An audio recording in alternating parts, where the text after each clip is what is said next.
China is one of the few civilizations that independently developed complex monetary systems.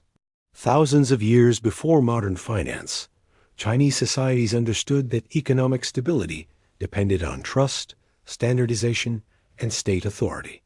In early Chinese history, barter dominated daily life. Farmers exchanged grain for tools, silk for salt, and labor for livestock. While effective in small communities, barter failed as populations grew and trade expanded across regions. To solve this, early Chinese communities adopted commodity money. Cowrie shells became the earliest widely accepted medium of exchange. They were portable, scarce, and recognizable, making them ideal for trade. Cowries symbolized wealth and status, even appearing in burial rituals. As trade networks expanded, natural cowries became scarce. Bronze replicas replaced them, marking a crucial shift from intrinsic value to symbolic value. This was a revolutionary step. Money no longer needed to be naturally rare, only socially trusted. This transition laid the foundation for all future Chinese currency innovations. By the Zhou dynasty, China introduced one of history's most unique monetary experiments: tool-shaped money. Bronze objects shaped like knives and spades were used as currency. These tools reflected real economic life, linking money to labor and production. Knife money was common in northern regions, while spade money dominated agricultural areas. Over time, these tools became smaller, lighter, and purely symbolic. Their use demonstrated an early understanding of monetary abstraction. However, regional differences created confusion. Multiple currencies circulated simultaneously, complicating taxation and trade. This fragmentation limited economic growth and weakened political control. Chinese rulers recognized a critical truth: a unified empire requires a unified currency. This realization would soon reshape Chinese history. The unification of China under the Qin dynasty in 221 BCE marked a historic turning point in monetary history. For the first time, a single authority imposed a standardized currency across vast territories, creating one of the world's earliest national monetary systems. Before Qin unification, multiple states issued their own money. Knife coins, spade coins, and regional bronze currencies circulated simultaneously. Trade between regions was inefficient, taxes were difficult to collect, and political power was fragmented. The Qin emperor, Qin Shi Huang, recognized that economic unity was essential for political control.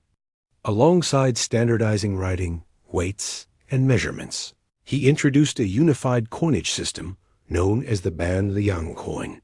The Ban Liang was round with a square hole in the center. This design was practical and symbolic. Coins could be strung together for transport and accounting, while the shape represented harmony between heaven and earth. More importantly, the coin was issued exclusively by the state. Private minting was prohibited. By monopolizing currency production, the Qin state strengthened central authority and reduced regional autonomy. Taxes, military salaries, and trade transactions now flowed through a single monetary system. This reform dramatically improved internal trade and administrative efficiency. It also set a powerful precedent. Money is a tool of governance, not merely exchange. The Qin model influenced Chinese monetary policy for more than 2,000 years. The Han Dynasty, 206 BCE to 220 CE, inherited and expanded the Qin monetary system. As China's territory grew, so did its economy. Population increased, agriculture expanded, and trade networks stretched across Central Asia through what would later be called the Silk Road. The Han state relied heavily on bronze coinage to manage this expanding economy. Coins were used to collect taxes, pay soldiers, and regulate markets. Money became deeply embedded in daily life. However, economic expansion created new challenges. Demand for money increased faster than bronze supplies. To meet this demand, the Han government occasionally reduced the metal content of coins, a process known as debasement.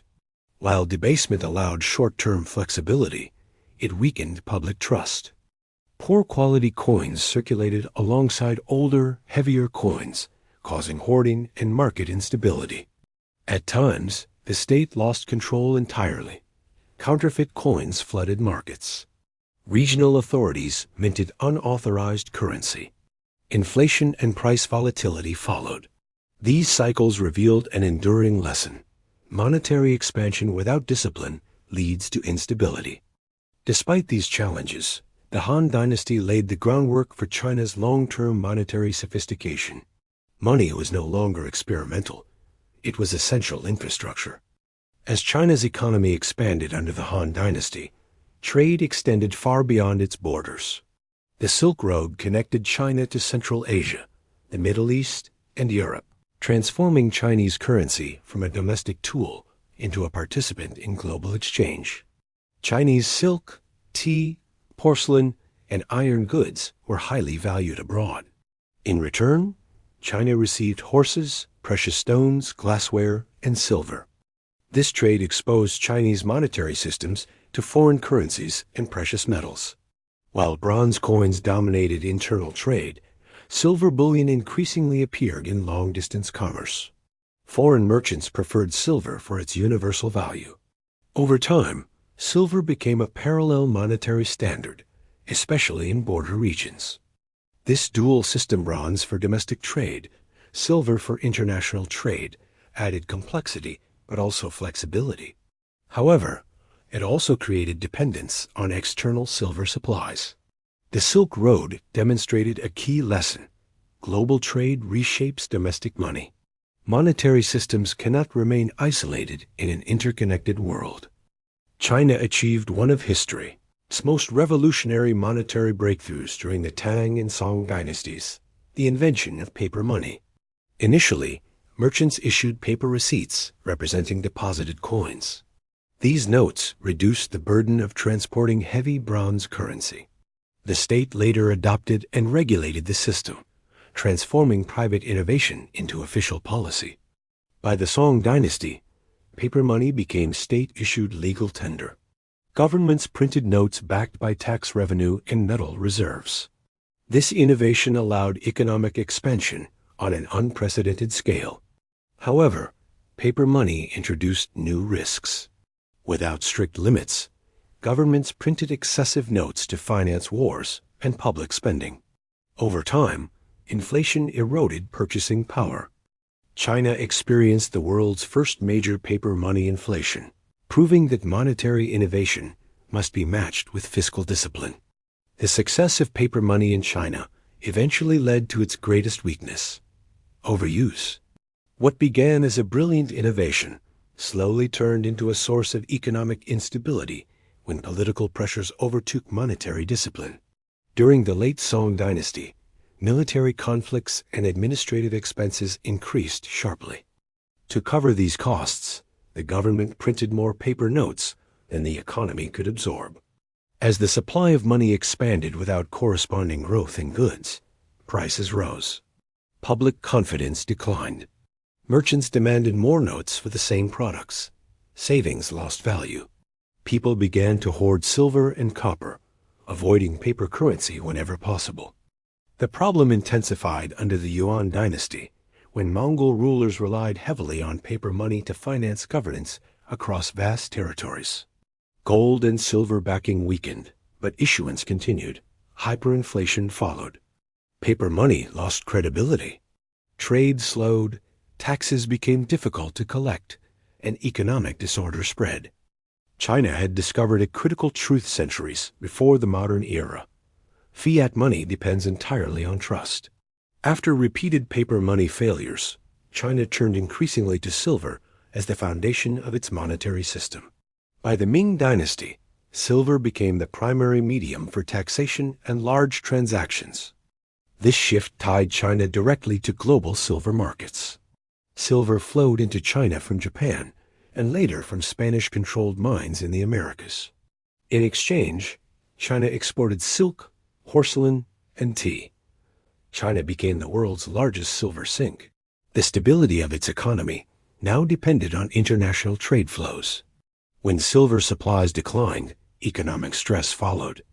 This global integration demonstrated a new monetary reality. No major economy is financially independent. The adoption of silver as China's primary monetary base brought temporary stability, but it also introduced new vulnerabilities.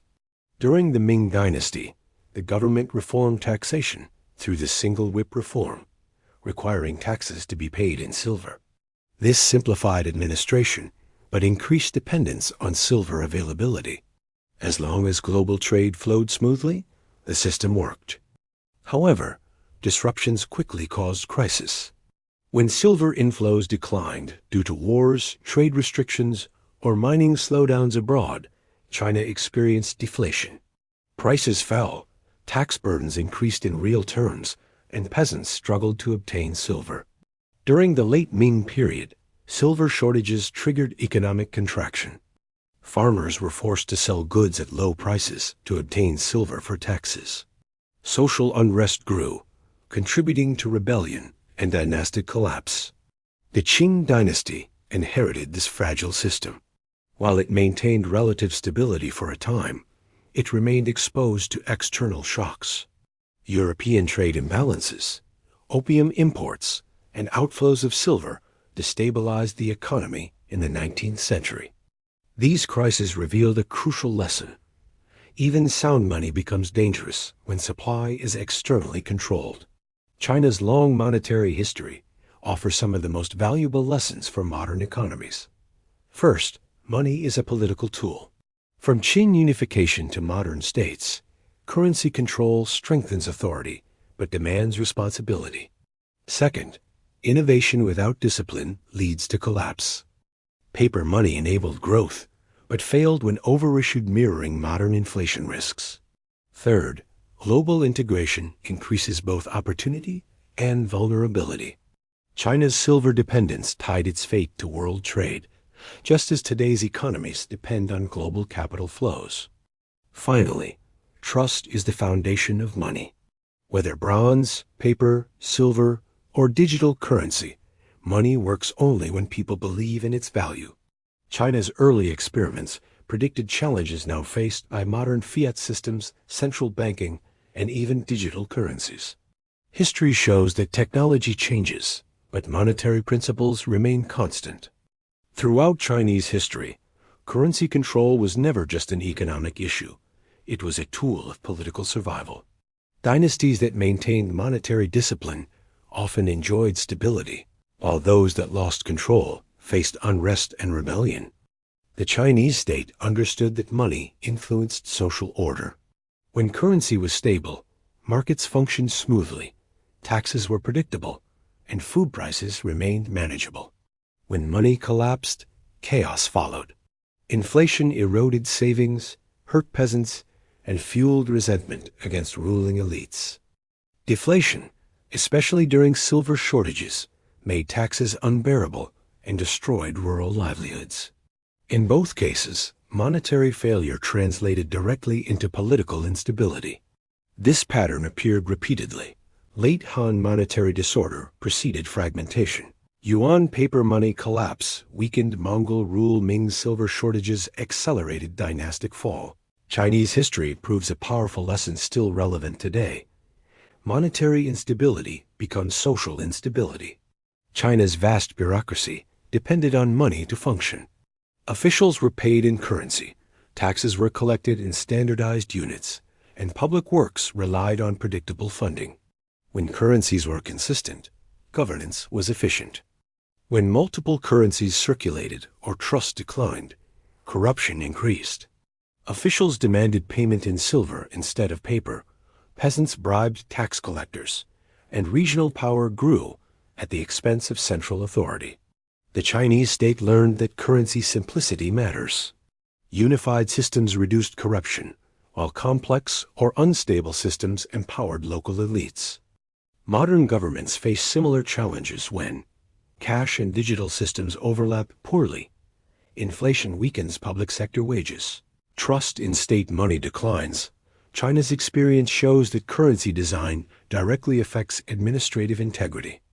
One of China's greatest contributions to monetary theory is the recognition that money is psychological before it is physical. Bronze coins worked because people trusted them. Paper money failed when that trust disappeared.